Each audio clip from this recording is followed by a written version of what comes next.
Abayizi mu masomero okuva mu disitulikiti ttaano ezikola essaza lya Kyenda Mityana olwaleero balamaze ku kitebe ky'essaza lino. Okulamaga kuno kuyitiddwa Jubileewo kubeerawo buli luvannyuma lw'emyaka 25 nga Ppaapa bwe yalagira eri abaana abato. Akulira abeepisikoopi mu ggwanga Bishop Anthony Ziwa nga yabadde omutambizi omukulu asoose kunnyonnyola baana amakulu g'olunaku luno. Tutuukiriza ekyo Ppaapa kye yatugamba okukola okujaguza omwaka guno.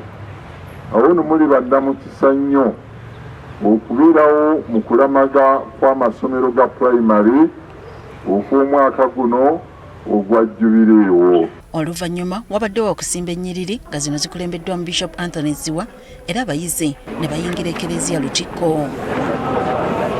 Misa etandise na kutendereza n'oluvannyuma omusumba Anthony Ziwa n'ayogera eri abayizi. Ono akubiriza abayizi okubeera abasaale mu kukuuma empisa.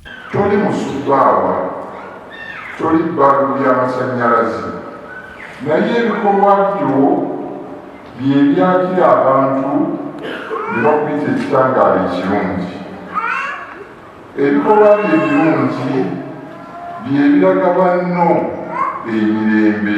Ziwa era abasabye okuba omukutu gw'eddembe eri bannaabwe. Tuusa essuubi ku banno abaleka okuba nti baterebuse. Oluyimba tuba kubiyimba nfuule omukutu ogw'eddembe. Olunaku lutambulidde ku mulamwa gw'okulamaga kw'omwaka guno ogw'omulamazi ow'essuubi. Oluvannyuma wabaddewo okuvuganya mu nnyimba okuva mu ddinali ez'enjawulo ezikola essaza lya Kyenda Mityana.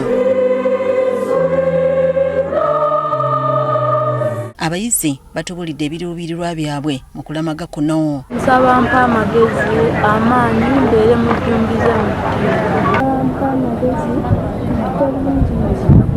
Okulamaga kw'omwaka guno kwatambulira ku mulamwa ogugamba nti ayi Mukama mpa okulaba nate nze omulamazi wo w'essuubi.